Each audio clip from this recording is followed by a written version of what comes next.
Isso aqui, vamos lá então. Bom, antes de mais nada, esse material, existe muito, não poderia ser diferente, muito material, muita... Na verdade, Joana de Ângeles tem muita história, né? Mas baseei em 2 livros, na verdade, que poderiam ser desmembrados em muitas exposições. Tem esse livro, Joana e Jesus, uma história de amor, que é um livro em parceria do César Braga Said e do Divaldo Franco. E este aqui, que é Celeste Carneiro e Divaldo Franco, a veneranda Joana de Ângeles. Então são basicamente esses 2 livros, mas claro que a gente vai comentar aqui é muito pouco. Nós vamos trazer aqui algumas personalidades, né, vividas nesses anos aí por Joana de Ângeles, pelo menos aquilo que nos foi trazido, né, nos foi permitido conhecer, que é Joana de Cusa. Tem um capítulo específico sobre ela no livro Boa Nova, do Humberto de Campos, psicografia do Chico Xavier, que ela viveu a época de Jesus. Clara de Assis, que é a Clara, que o Guilherme acabou de fazer referência, que ela viveu na Itália. Juana Inês de la Cruz, México. Joana Angélica de Jesus, Salvador, aqui no Brasil. Então, essas últimas encarnações, quer dizer, não as últimas encarnações, mas as encarnações que nós temos conhecimento. Divaldo comenta que existiu aí nesses intervalos mais algumas, e mais uma especificamente, com também o nome Joana, né? Porque isso traz curiosidade, né? Porque tantas vezes, né? Tantas Joanas, né? Mas aí a gente comenta um pouquinho sobre isso. E ali a gente vai encerrar falando um pouco sobre a própria Joana de Ângeles, espírito, né? Hoje em espírito, né? Desencarnada já há um bom tempo, e que a gente conhece aí através como mentora de Divaldo, né? Tantos livros psicografados, né? Por ele, com textos da Joana. Então vamos começar rapidamente sobre Joana de Cusa. Joana de Cusa, então, ela viveu a época de Jesus, de uma família, né? de posses na época, a esposa de que eles chamavam intendente, que era um funcionário, um alto funcionário, né, da época deixa eu pegar o nome aqui, lá do governo, né, de Antioquia, se não me engano, né, que era o sobrenome do imperador na época. Então ela era casada com ele, mas ela não era feliz na época, né, ela não era feliz, tinha grandes conflitos com o marido, em virtude de ser uma pessoa, né, ambições muito materialistas no entendimento dela na época, né?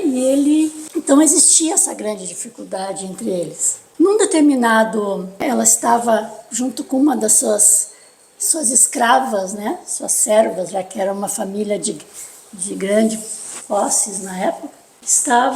Uma das suas servas, que depois o próprio Divaldo comenta, tem um depoimento do Divaldo ali num desses livros, de que ela era, claro, tinha esses escravos, mas ela era muito mais uma educadora, né? Muito mais uma educadora. Ela tratava muito bem, com respeito, carinho, as suas servas. E uma de suas servas, percebendo, né, o momento de angústia dela após uma discussão com o marido, sugere a ela, toma conhecimento, né, que está pela cidade de Jesus, e que convida ela para ir lá conhecê-lo, né? Ela um pouco meio desconfiada, um pouco meio sem muito interesse, mas acaba indo. Então ela conhece Jesus nesse momento. E Jesus, na verdade, eles não falavam, Jesus não utilizava, né, na sua fala um outro idioma, provavelmente ele falava no próprio aramaico, alguma coisa assim, mas a serva servia de tradutora para ela. Então esse foi o primeiro contato, assim, ela entendeu e compreendeu que aquilo, todas as palavras de Jesus, imagina, né, faziam todo sentido e tal. a delicadeza, tal amor com que Jesus falava, que a gente, né, muitos de nós, quem sabe, não temos ainda a noção exata desse tamanho de Jesus, né? Mas a gente busca, nós estamos buscando isso. Mas eu imagino esse homem que é todo amor, assim. Para mim, às vezes é um pouco abstrato, eu confesso. Perceber nesse mundo que a gente vive, né? Entender e ter a verdadeira compreensão desse amor puro, às vezes pode ser um pouquinho difícil. Mas a gente está buscando isso, né? E aí um fato que também Divaldo comenta, que esse casamento da Joana de Cusa com esse marido difícil, é um casamento, uma união de expiação, em virtude de outras encarnações, eles tiveram já um outro relacionamento e houve alguns descompassos no passado, provocado, no caso, por ela. Então hoje, nessa época, existia essa necessidade de reparação. Então isso que acabou originando, né, um pouco essa dificuldade no relacionamento. E Joana de Cusa era como eu disse, uma educadora, considerada uma educadora, tal ao carinho e, né, a atenção que ela dedicava aos demais. E um ponto importante que é interessante que ela, como tinha, né, posses, ela em alguns momentos ela contribuía financeiramente com a equipe, com Jesus, os seus apóstolos, nas atividades que eles desenvolviam, né? E a questão de alguma coisa assim, ela por várias vezes ela auxiliou eles financeiramente. E um outro ponto também sobre a Joana de Cusa, que ela, como o marido, né, ela tinha um relacionamento muito próximo com os grandes governantes da época, no caso, né, que era Pilatos. Ela foi, a esposa de Pilatos chamava-se Cláudia. E ela, a própria Joana de Cusa, intercedeu, buscou Cláudia, pedindo pela absolvição, no caso, pela libertação de Jesus na época. Então ela tentou também dessa forma, né, e interceder por Jesus, né, para que ele não fosse condenado e levado a sacrifício, assim, né.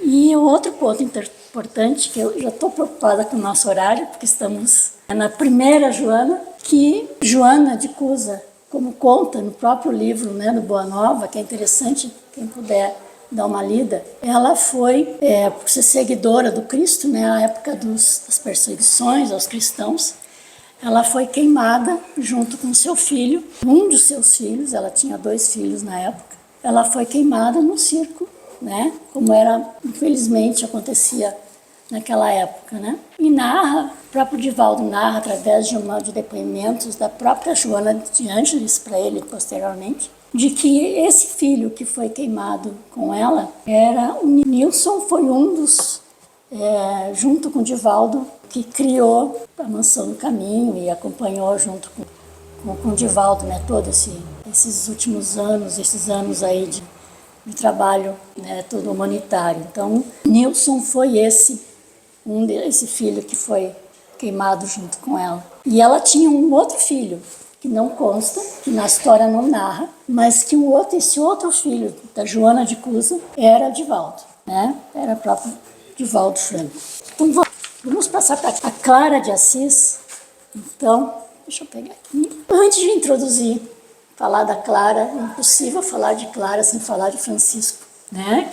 Que é a Igreja Católica, né, tem um título de São Francisco, né? Mas Francisco, que eu me permiti trazer essa oração, essa prece, porque demonstra esse espírito de Francisco, né? Então, se me permitem, vou ler rapidamente essa prece. Senhor, fazei de mim um instrumento de vossa paz. Onde houver ódio, que eu leve o amor. Onde houver ofensa, que eu leve o perdão. Onde houver discórdia, que eu leve a união. Onde houver dúvida, que eu leve a fé. Onde houver erro, que eu leve a verdade. Onde houver desespero, que eu leve a esperança.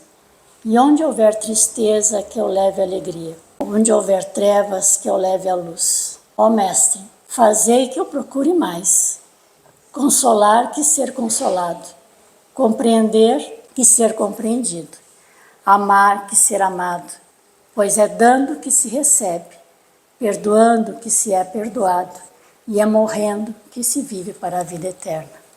Essa é uma prece de Francisco, e Francisco foi uma reencarnação de João o Evangelista, que é um dos apóstolos, o mais novo, que acompanhou Jesus. Então, foi a reencarnação de João. Então, só isso a gente já pode perceber que Joana de Cusa e, no caso, João, já haviam se conhecido e voltaram a se encontrar nesta encarnação, lá na Itália.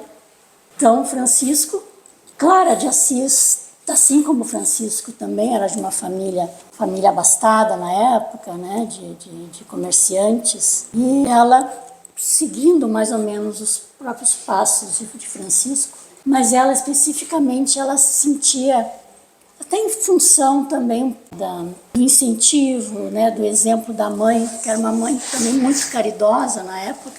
Ela sente a necessidade de fazer a caridade, de auxiliar as pessoas menos favorecidas. Conta o livro também de que muitas vezes ela deixou de se alimentar para que pudesse alimentar alguém que precisava mais naquele momento.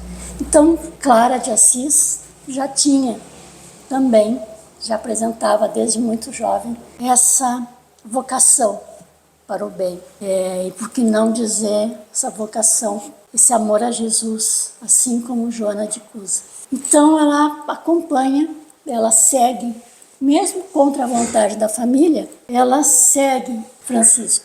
E ela, mais tarde, ela, junto com outras jovens também, influenciadas não diretamente, mas pelo exemplo dela, vai ser criado mais tarde a Ordem das Clarissas, que existe até hoje, né? Então, essa é a Clara de Assis, e ela é também um ponto importante que demonstra a humildade dela, que mesmo sendo contra a vontade, mas a pedido de Francisco, que ela não queria ser líder, né?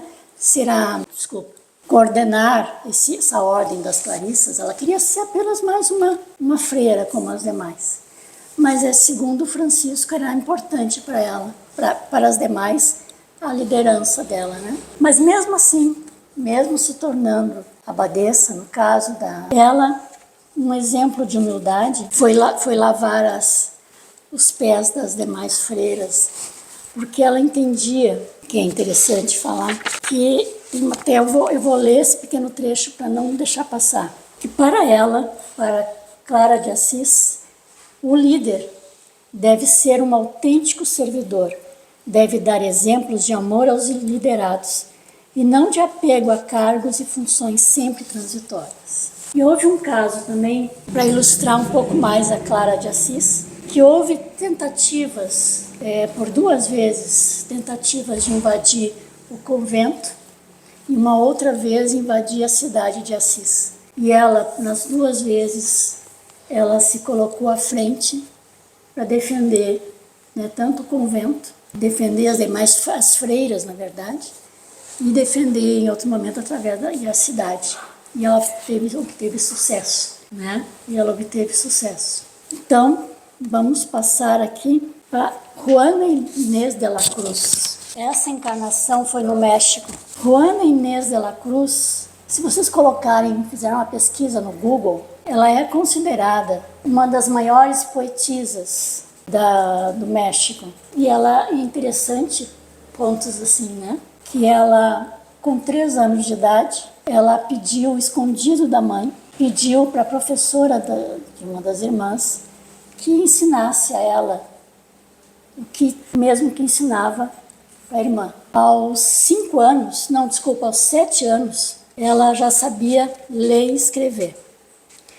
E aos 8 anos de idade, ela foi morar com um avô, um pouco tempo, e ele tinha muitos livros. E ela, então, teve a oportunidade de ler muito. E ela estudou sozinha, sem professores, apenas com os livros. Mas aos 21 anos de idade, ela entrou para o convento, Por quê? Porque nós estamos falando aqui de 1600, lá na época de Clara, em 1100, né? Imagine a situação, hoje está bastante diferente, mas nessa época, imaginem assim, né? As mulheres eram criadas para ser esposas, né? Terem filhos, tinham poucas, quase nenhuma oportunidade de estudar. Então, a Juana Inês de la Cruz, ela entrou no convento aos 21 anos de idade, porque na época, especificamente, tinha duas opções. Ou casar e não teria oportunidade de estudar, que é o que ela mais gostava, ou entrava para o convento. Então, foi por isso, esse foi o móvel dela de entrar para o convento, porque ela poderia, sim, estudar. E tem uma pequena, que eu vou ler também, bem pequenininho, que é um trecho de uma frase dela, mas eu só vou ler o final. Querer viver, por que, né, que ela queria acabou se tornando freira? Porque querer viver sozinha, não querer ter ocupação obrigatória que atrapalhasse a liberdade do meu estudo, nem rumor da comunidade que impedisse o sossegado silêncio dos meus livros. Então, sim, ela encontrou esse caminho para os objetivos dela. Mas imaginem naquela época o quanto de incômodo isso trouxe, né, para os homens da época.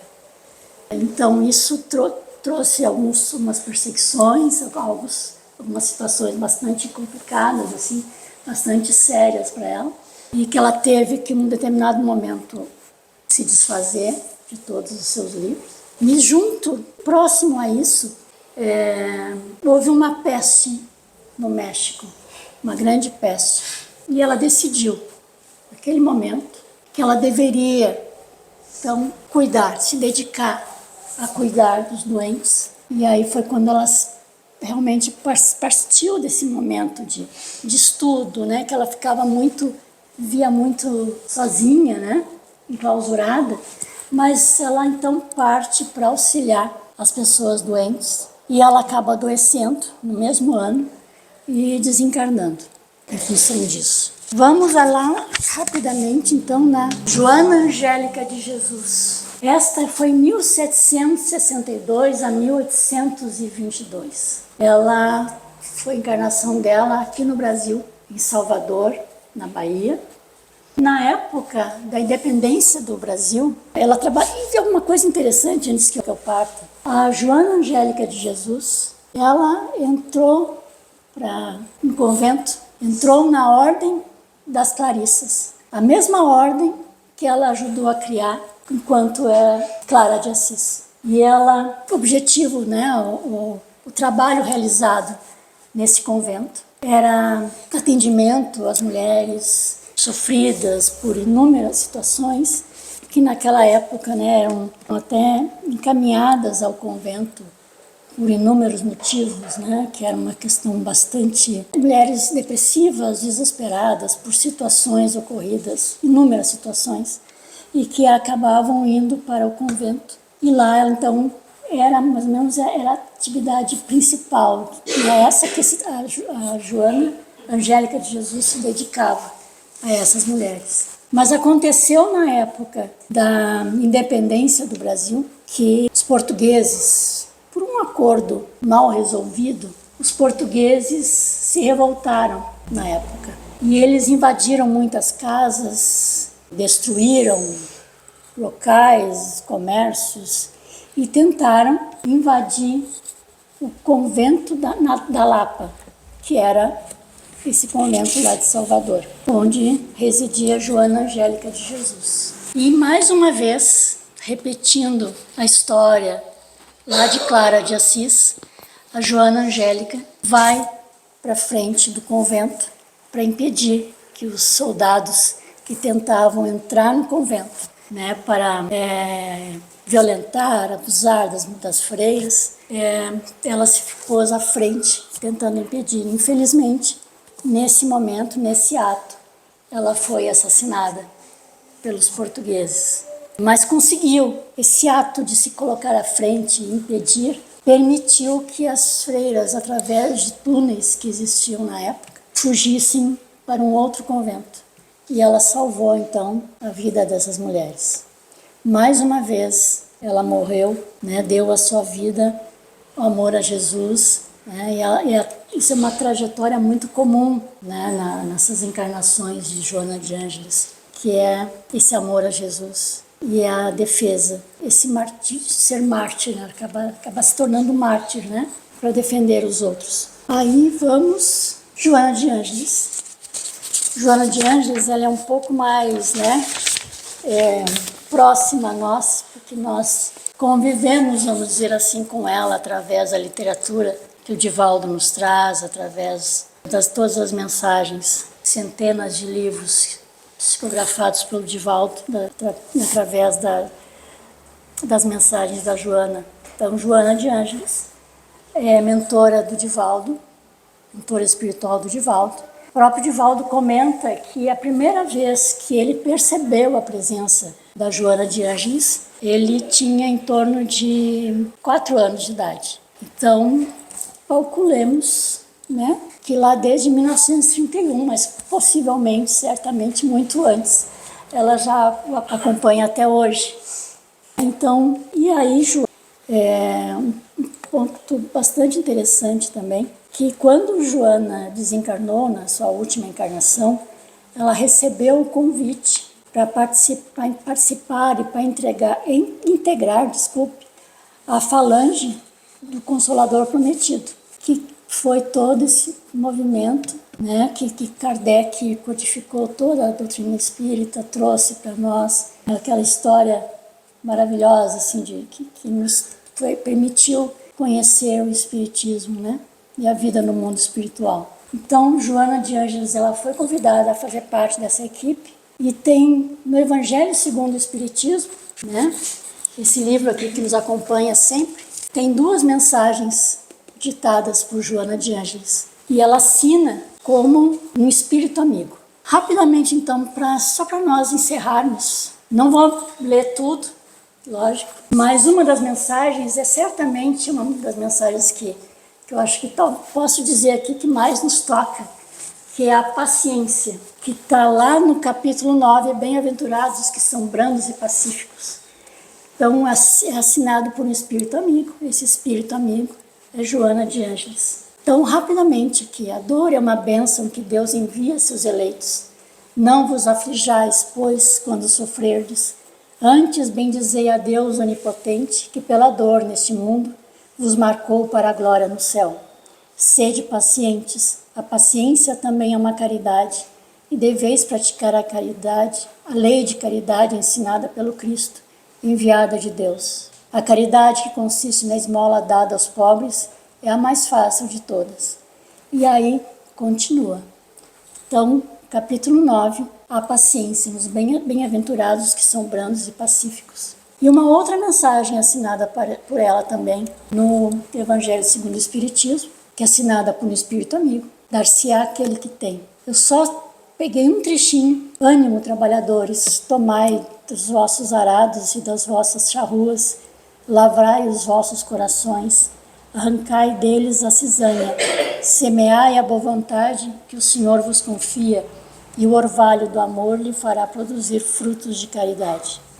Então, a nossa hora já se esgotou, mas impossível, eu indico a vocês esses livros, ou que assistam, né, às vezes no YouTube, tem um pouco da história da Joana de Ângeles, dessa mulher incrível, né, com certeza, existem tantos e tantos espíritos, né, maravilhosos quanto ela, mas ela nos permitiu conhecer um pouco mais o seu pensamento, o quanto ela é firme, o quanto ela é ativa, nunca foi omissa, que a gente pode ver todas essas encarnações dela, uma pessoa de amor. Obrigada.